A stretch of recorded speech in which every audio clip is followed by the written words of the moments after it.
No final do século XIX, as potências europeias se reuniram em Berlim para regularizar o processo de divisão da África. Entre as decisões tomadas na Conferência de Berlim, no final de 1884 e começo de 1885, uma teve grande importância para o rumo de missões no continente africano: a garantia de liberdade, da consciência e da tolerância religiosa. Os primeiros missionários protestantes de Angola chegaram em 1878, apenas 5 anos após os primeiros obreiros católicos. Apesar da garantia de liberdade, enfrentaram hostilidades, perseguições e acentuada desconfiança. A Igreja Católica, assim como no Brasil, era a religião oficial do país e teve uma trajetória caracterizada por alianças e privilégios. No entanto, as igrejas protestantes inglesas, americanas, canadenses e portuguesas enviaram muitos missionários a Angola. Numa clara demonstração da graça de Deus, um desses missionários era um degredado que foi evangelizado um pouco antes de ser despachado para Angola. Depois de cumprir sua pena, Manuel Ferreira Pedras retornou a Portugal com o objetivo de buscar apoio para começar um trabalho batista em Angola. Mesmo sem conseguir sustento com a Convenção Batista Portuguesa, a CBP, Manuel partiu novamente para Angola em 1929, dessa vez com sua esposa, Justina.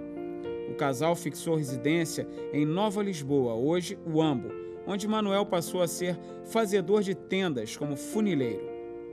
4 anos depois, a primeira Igreja Batista de Nova Lisboa foi organizada. Manuel foi reconhecido como missionário da CBP, entretanto, sem receber nenhum apoio financeiro da instituição. A Convenção Batista de Angola, CBA, organizou-se em 1942. O governo colonial deu permissão a cada denominação para desenvolver seu trabalho numa determinada região do país. Os metodistas, por exemplo, se instalaram no norte, onde moravam os quimbundos. Os batistas trabalharam no sul, com os umbundos. Entretanto, a política de repartir Angola entre as missões protestantes era uma faca de 2 gumes. De um lado, as igrejas cresciam porque havia uma concentração de esforços em grupos etnolinguísticos distintos. De outro, porém, a estratégia dos portugueses era de dividir para reinar. O tribalismo já existente ganhou também um aspecto religioso, acrescentando mais lenha na fogueira dos conflitos que surgiriam entre os diferentes movimentos de libertação. No começo do século XX, os efeitos da Revolução Industrial se espalharam pelo mundo e Lisboa passou a explorar a agricultura e as riquezas minerais de Angola. A economia baseada na escravatura deixou de ser interessante para os capitalistas, já que os escravos não são consumidores de produtos industrializados. Com essa visão, o regime de Antônio Salazar incentivou a imigração de portugueses para gerenciar fazendas e minas em Angola. Também promoveu leis trabalhistas que obrigaram os angolanos a trabalhar para os colonos e ainda dificultou a participação de angolanos na administração colonial. Da mesma forma, não havia muita abertura para os nacionais no campo religioso. A respeito dessa época, a Nauzira comenta. Não tinha seminário. Nunca formaram ninguém para pastorear as igrejas. Não havia meio de estudar em Angola. No período colonial, os angolanos não podiam ocupar cargos na igreja. Por isso, quando os portugueses saíram e entrou o comunismo, a igreja estava despreparada.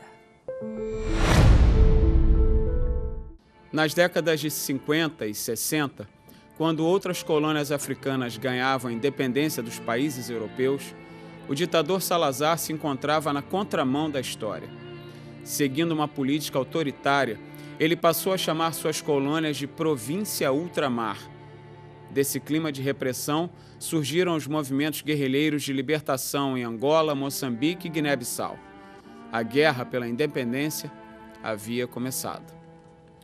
O início oficial da luta armada se deu em 4 de fevereiro de 1961, quando grupos de nacionalistas da capital Luanda invadiram prisões para libertar prisioneiros políticos.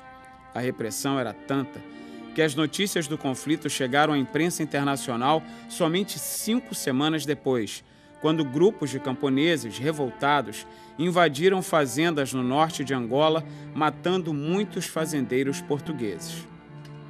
A primeira reação portuguesa foi impiedosa, matando cerca de 20 mil angolanos. Ao mesmo tempo, Portugal reforçou a presença militar em Angola, passando de menos de 10 mil homens para 30 mil até o final de 1961. Em 1966, esse número havia dobrado.